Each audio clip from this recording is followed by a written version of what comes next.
हाँ, शुरू किया जाए भाई। तो तुमको मैंने बताया था कि प्रोकैरियोटिक सेल और यूकैरियोटिक सेल के बीच में डिफरेंस मैंने बताया था। तो तुम लोगों को खुशी होगी, मैंने 9th की क्लास में मैथ भी शुरू करा दी है, साइंस भी शुरू हो गई है। अब जम करके खूब कस के आप मेहनत करें और बहुत डीप टू डीप हम पढ़ाएंगे, समझे। और हर चीज़ बेस से लेते हुए ऊपर की तरफ ले जाएंगे, जैसे आगे चल करके कोई दिक्कत आप लोगों को ना आए। बस बार बार जो सर मैथ पढ़ाते हैं खूब प्रैक्टिस करें, क्वेश्चन लगाएं, और जो क्वेश्चंस तुमसे नहीं बनते हैं वो कमेंट बॉक्स के अंदर नोट करके डाल दीजिए। दूसरे लेक्चर में वो प्रॉब्लम आपके सामने ही सॉल्व कर दी जाएगी। और अगर चैनल आपको अच्छा लगता है तो सब्सक्राइब करिए, लाइक करिए और अपने मित्रों को भी बताएं, जैसे उनको भी फ़ायदा मिले और अच्छे नंबर आपके दोस्तों के भी आएँ। तो चलिए अब शुरू करते हैं। तो कल तुमको मैंने बताया था प्रोकैरियोटिक सेल और यूकैरियोटिक सेल के बीच में डिफरेंस की बात कर रहे थे।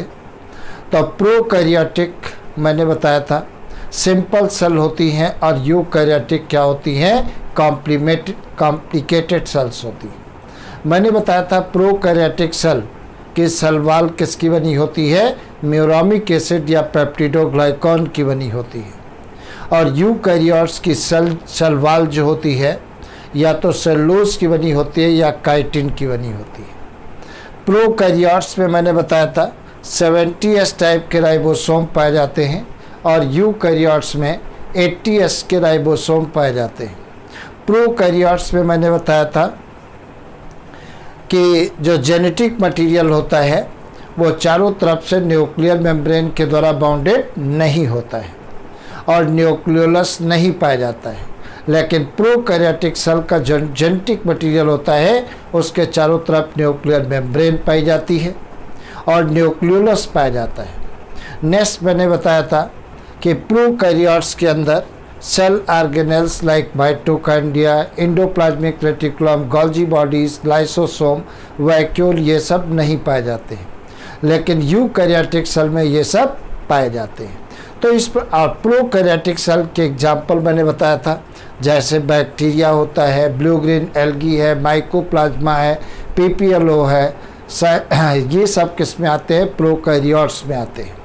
और यूकैरियोट्स में मैंने बताया था जैसे एल्गी प्रोटिस्ट है, एल्गी है, फंजाई है या प्लांट किंगडम है, एनिमल किंगडम है, ये सब किस में आते हैं, यूकैरियोट्स के अंदर आते हैं।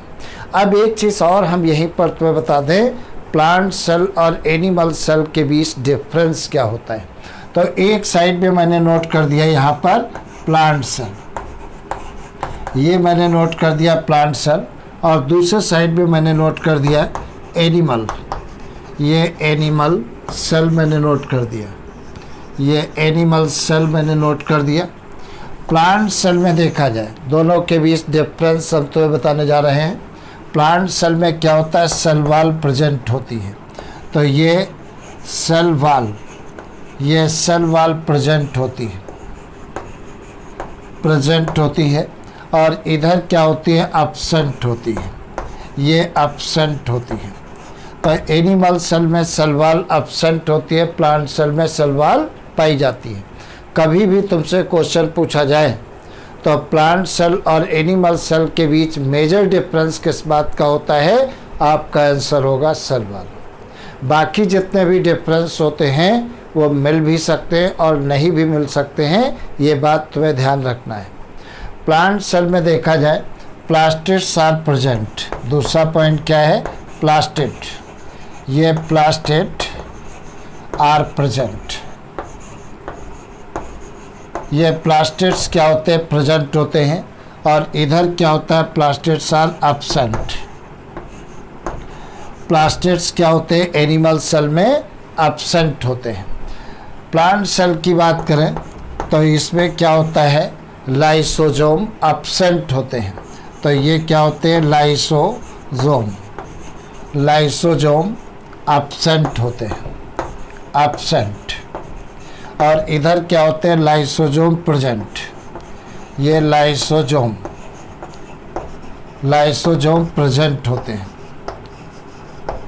ये लाइसोसोम क्या होते हैं? प्रेजेंट होते हैं। नेक्स्ट देखा जाए क्या होता है, अगली बात देखा जाए, लार्ज सेंट्रल वैक्यूल प्रेजेंट। तो कैसी होती है? लार्ज ये large central vacuole is present. और इधर क्या होता है? Small vacuole present. छोटी वैक्यूल पाई जाती है अगर मिली है तो। Small vacuole is present. इधर देखा जाए क्या होता है? इधर centriole centrosome and centriole absent. तो इधर क्या होता है? सेंट्रोसोम, ये centrosome and centriole are absent.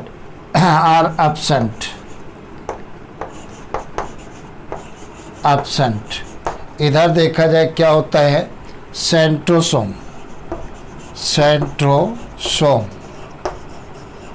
And centriole are present.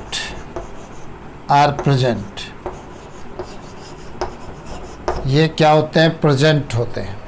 तो ये मैंने डिफरेंस बताया है प्लांट सेल और एनिमल सेल के बीच में। दूसरी बात देखा जाए तो पहला मैंने क्या बताया, कभी भी क्वेश्चन पूछा जाए प्लांट सेल और एनिमल सेल के बीच डिफरेंस क्या होता है, तो मेन डिफरेंस किस बात का होता है? सेल वॉल का होता है। प्लांट सेल में सेल वॉल प्रेजेंट होती है, एनिमल सेल में सेल वॉल एब्सेंट होती है। प्लांट सेल की बात करो तो प्लास्टिड्स आर प्रेजेंट, इनमें प्लास्टिड्स पाए जाते हैं। एनिमल सेल की बात करते हैं तो इसमें प्लास्टिड एब्सेंट होते हैं। नेक्स्ट देखा जाए इसमें लाइसोसोम एब्सेंट होते हैं और इसमें लाइसोसोम प्रेजेंट होते हैं एनिमल सेल में। नेक्स्ट देखा जाए large central vacuole is present, बड़ी सेंट्रल वैक्यूल पाई जाती है। और एनिमल सेल में जनरली वैक्यूल एब्सेंट होती हैं, अगर पाई भी गई हैं तो बहुत छोटी होती हैं। नेक्स्ट देखा जाए क्या होता है? Centrosome and centriole are absent, मतलब इसमें सेंट्रोसोम और सेंट्रियोल नहीं पाए जाते हैं। इसमें centrosome and centriole are present, ये सब पाए जाते हैं। दूसरी बात देखा जाए, अगर जो हम सेल के शेप की बात करें तो सेल के शेप कई प्रकार के होते हैं, मतलब आइडेंटिकल नहीं होते हैं। सेल का शेप इरेगुलर भी हो सकता है, अनियमित आकार का भी हो सकता है, जैसे WBC का होता है। या जितनी भी मैक्रोफेजेस होती है, मैक्रोफेजेस सेल्स क्या होती हैं? वो कोशिकाएं, वो सेल जो पैथोजेनिक माइक्रोब्स को खाकर नष्ट करती हैं, ऐसी सेल को क्या कहते हैं? मैक्रोफेजेस सेल्स कहते हैं। और इनका शेप कैसा होता है? इरेगुलर होता है। दूसरी बात देखा जाए, ओवल भी हो सकता है, स्फेरिकल भी हो सकता है, इलॉन्गेटेड भी हो सकता है, अम्ब्रेला शेप भी हो सकता है। अम्ब्रेला शेप किसका होता है? एक मैराइन ग्रीन एल्गी होता है, एसिटाबुलेरिया, उसकी सेल का शेप कैसा होता है? अम्ब्रेला शेप्ड होता है। कैसा होता है? अम्ब्रेला शेप्ड होता है। तुमको मैंने बताया है कि सेल के साइज़ को मेजर किस में करते हैं? या तो माइक्रोन में करते हैं, या माइक्रोमीटर में करते हैं, या एंगस्ट्राम में करते हैं। किस में करते हैं? एंगस्ट्राम में करते हैं। एंगस्ट्राम को कैसे लिखते हैं? ऐसे ए बना देते हैं, ऊपर 0 लिख देते हैं। और एक एंगस्ट्राम बराबर होता है 10⁻10 मीटर होता है, ये मीटर होता है। तो तुम्हें याद रखना है एक एंगस्ट्राम बराबर कितना होता है? 10⁻10 मीटर होता है। तो सेल के साइज़ को हम या तो माइक्रोन में नापते हैं, या माइक्रोमीटर में नापते हैं, या एंगस्ट्राम में नापते हैं। ये बात तुम्हें याद रखनी है।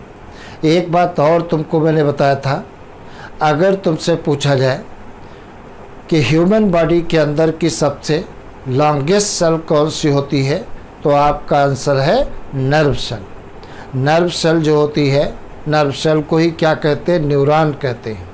तो ये ह्यूमन बॉडी की लॉन्गेस्ट सेल होती है, सबसे लंबी सेल होती है। अगर तुमसे पूछा जाए सबसे लार्जेस्ट सिंगल आइसोलेटेड सेल कौन सी होती है, तो शुतुरमुर्ग का अंडा होता है। एग ऑफ ऑस्ट्रिच जो होता है सिंगल लार्जेस्ट सेल होती है। तो सबसे बड़ी सेल कौन सी है, एग ऑफ ऑस्ट्रिच होता है। लॉन्गेस्ट सेल कौन सी होती है, नर्व सेल होती है, जो ह्यूमन बॉडी में पाई जाती है। और अगर तुमसे पूछा जाए स्मॉलेस्ट सेल कौन सी होती है, तो माइकोप्लाज्मा होता है, या इसी को क्या कहते हैं, प्लूरोनिमोनिया लाइक ऑर्गेनिज्म। माइकोप्लाज्मा कहो और चाहे प्लूरोनिमोनिया लाइक ऑर्गेनिज्म कहो, एक ही बात है। तो चाहे अपन कहें माइकोप्लाज्मा, ये क्या कहलाता है, माइकोप्लाज्मा। ये माइकोप्लाज्मा कहो, या इसी को क्या कहते हैं, PPLO। इसका पूरा नाम इस पी से क्या है, प्लूरो, इस पी से क्या है, निमोनिया। निमोनिया की स्पेलिंग में पी आता है, साइलेंट होता है। और यल का मतलब प्लूरो निमोनिया लाइक, और वो का मतलब ऑर्गेनिज्म। ये smallest cell in the nature. तो ये कौन सी है, स्मॉलेस्ट सेल। तो ये smallest cell in the nature, और इसकी सेल का साइज़ कितना होता है, 0.1 से लेकर के 0.3 माइक्रोमीटर होता है। तो यहाँ पर मैंने बताया, अगर जो स्मॉलेस्ट सेल की बात की जाए नेचर की, तो माइकोप्लाज्मा या प्लूरोनिमोनिया लाइक ऑर्गेनिज्म होता है।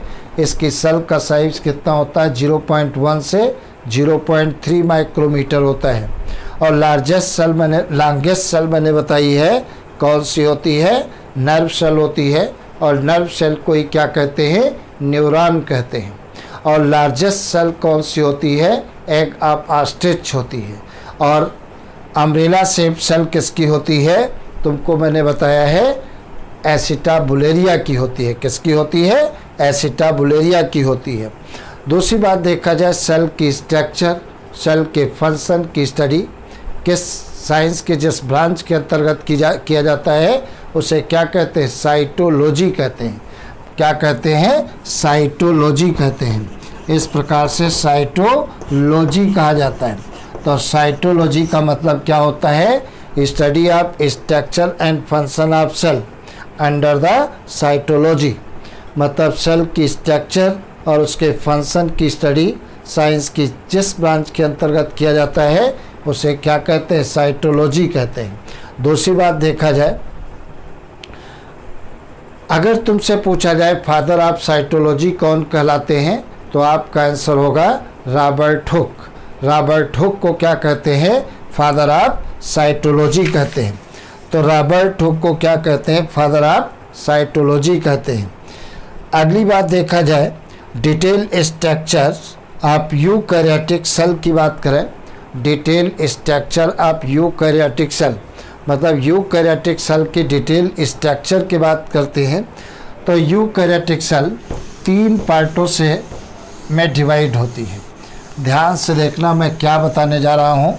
Detail structure of eukaryotic cell की बात करें तो देखो मैं क्या बताने जा रहा हूँ, ध्यान से सुनिए। Detail structure of eukaryotic cell, जैसे यहाँ पर मैंने कहा यूकैरियोटिक सेल है, ये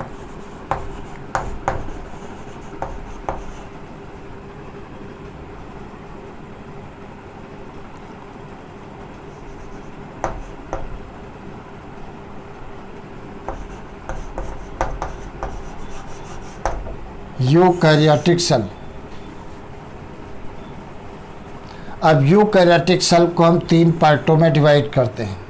3 पार्ट कौन कौन से होते हैं? एक पार्ट, पहला पार्ट कौन सा होता है? Cell wall and cell membrane. कौन सी होती है? सेल वॉल एंड सेल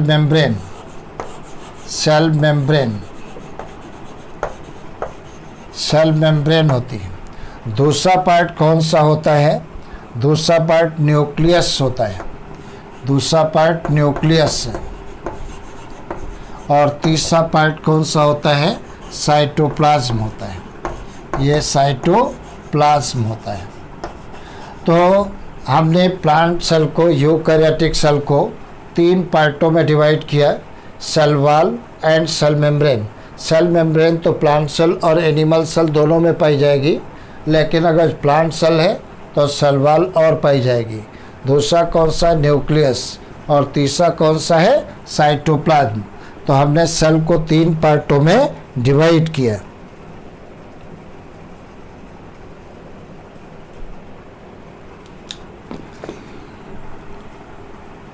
तो ये 3 पार्टों में मैंने डिवाइड किया यूकैरियोटिक सेल को। अब देखा जाए क्या है। सबसे पहले हम सेल वॉल की बात करने जा रहे हैं।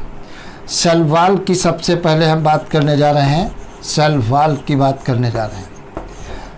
तुमको मैंने अभी बताया है प्लांट सेल और एनिमल सेल के बीच में मेजर डिफरेंस किस बात का होता है? सेल वॉल का होता है। अगर प्लांट सेल है, सपोज करिए यहाँ पर मैंने एक सेल बना दिया, ये प्लांट सेल मान लेते हैं। तो प्लांट सेल की सबसे आउटर कवरिंग कौन सी कहलाती है? सेल वॉल कहलाती है।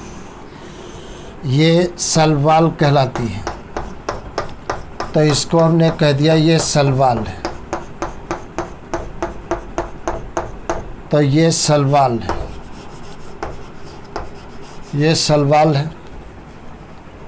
ये केवल प्लांट सेल में पाई जाती है, एनिमल सेल में एब्सेंट होती है। सेल वॉल कैसी होती है? डेड होती है। कैसी होती है? डेड होती है। तो और कैसी होती है? सेल वॉल परमेबल होती है।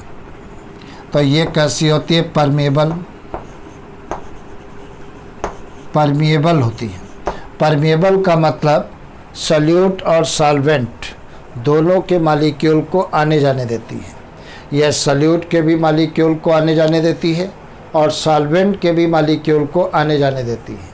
अब प्रश्न आता है सॉल्यूट क्या होता है और सॉल्वेंट क्या होता है? इसके बारे में अपन देखें। जैसे अपन शरबत बनाते हैं तो क्या लेते हैं? पानी लेते हैं और उसमें शक्कर डालते हैं। यही तो करते हैं अपन। पानी लिया और शक्कर डालते हैं, दोनों को घोल देते हैं आपस में, तो क्या बन गया? मिक्सचर। वही सॉल्यूशन कहलाता है। तो कोई भी सॉल्यूशन है जिस कंपोनेंट की क्वांटिटी ज़्यादा होती है उसे सॉल्वेंट कहते हैं, और जिस कंपोनेंट की क्वांटिटी कम होती है उसे क्या कहते हैं? सॉल्यूट कहते हैं। जैसे मैंने कहा शुगर सॉल्यूशन, जैसे सपोज करिए ये शुगर सॉल्यूशन की बात करूं तो शुगर सॉल्यूशन में वाटर क्या होगा? सॉल्वेंट होता है। तो सॉल्वेंट क्या होगा? ये सॉल्वेंट क्या होगा? H2O होगा। और सॉल्यूट क्या होगी? ये सॉल्यूट। और सॉल्यूट क्या होगी? सुक्रोज होगी, शुगर होगी। ये क्या है? सुक्रोज।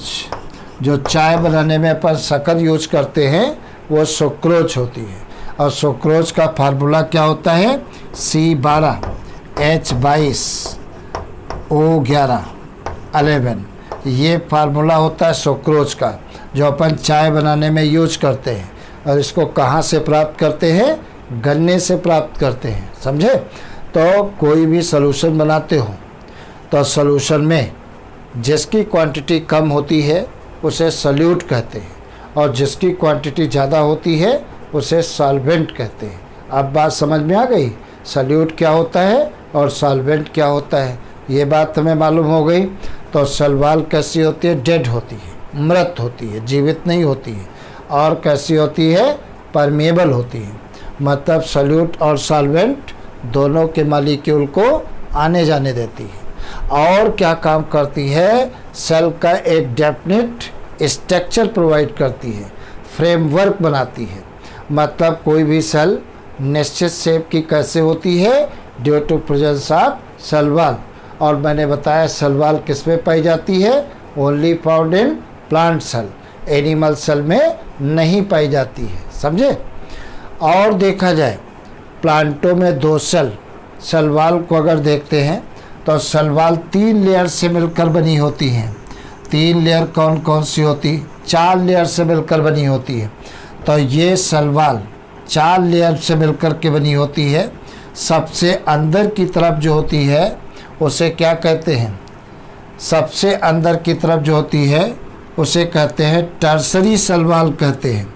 इसे क्या कहते हैं? टर्सरी सेल वॉल कहते हैं। तो ये टर्सरी सेल वॉल होती है। उसके बाहर की तरफ कौन सी होती है? सेकेंडरी सेल वॉल होती है। ये सेकेंडरी सेल वॉल होती है। और उसके बाहर की तरफ कौन सी होती है? प्राइमरी सेल वॉल होती है। ये प्राइमरी सेल वॉल होती है, और सबसे बाहर की तरफ कौन सी होती है? मिडिल लैमिला होती है। कौन सी होती है? ये मिडिल लैमिला होती है, लैमिला कहलाती है। तो सबसे बाहर की तरफ मिडिल लैमिला होती है। तो जैसे ये सेल वॉल है, सेल वॉल बाहर से अंदर की तरफ 3 लेयर से मिलकर बनी होती है। इसी की स्ट्रक्चर अगर देखते हैं तो सबसे बाहर की तरफ कौन सी लेयर होगी? इस प्रकार से ये मिडिल लैमिला होगी। उसके अंदर साइड में कौन सी होगी?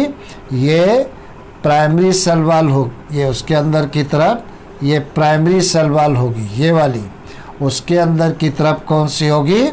ये सेकेंडरी सेल वॉल होगी। और सबसे अंदर की तरफ कौन सी होगी? टर्सरी सेल वॉल होगी, ये। तो सेल वॉल कितनी लेयर से मिलकर बनी होती है? 4 लेयर से मिलकर बनी होती है। बाहर से अंदर की तरफ सेल का क्रम ये दिखाया गया है। सबसे बाहर की तरफ मिडिल लैमिला, उसके अंदर की तरफ प्राइमरी सेल वॉल, उसके अंदर की तरफ सेकेंडरी सेल वॉल, और सबसे अंदर की तरफ टर्सरी सेल वॉल। और इन तीनों को मिलाकर क्या कहते हैं? सेल वॉल कहते हैं। और ये डेड होती है, परमेबल होती है, कोशिका को बाहरी आघातों से बचाती है, चोटों से बचाती है, मैकेनिकल सपोर्ट प्रोवाइड करती है। ये सब काम किसके होते हैं? सेल वॉल के होते हैं। फिर उसके बाद में देखा जाए तो ये तो मैंने बता दिया सेल वॉल होती है। उसके बाद में आइए आप सेल मेम्ब्रेन के बारे में बात करें, कोशिका झिल्ली के बारे में बात करें। तो ये तो सेल वॉल है।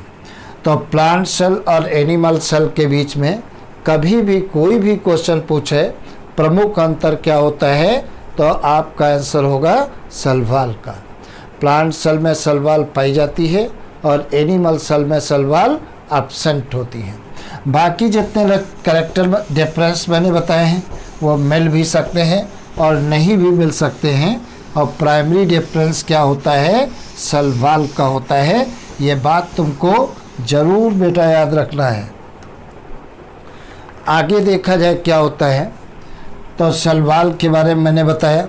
अब बताने जा रहे हैं सेल मेम्ब्रेन के बारे में बताने जा रहे हैं। सेल मेम्ब्रेन, तो ये सेल मेम्ब्रेन के बारे में अब बताने जा रहे हैं। ये सेल मेम्ब्रेन या इसी को क्या कहते हैं? प्लाज्मा लेमा कहते हैं। क्या कहते हैं? प्लाज्मा लेमा कहते हैं। तो ये प्लाज्मा लेमा कहलाता है, लेमा कहलाता है। तो चाहे सेल मेम्ब्रेन कहें और चाहे प्लाज्मा लेमा कहें, दोनों बातें एक हैं।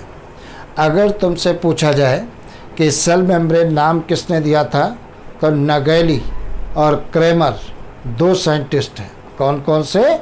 नगेली और क्रेमर 2 साइंटिस्ट हैं जिन्होंने सेल मेम्ब्रेन शब्द का यूज किया था। दूसरी बात देखा जाए, सेल मेम्ब्रेन कैसी होती है? सेलेक्टिवली परमेबल होती है। कैसी होती है? सेलेक्टिवली परमेबल होती है। सेलेक्टिवली परमेबल होती है।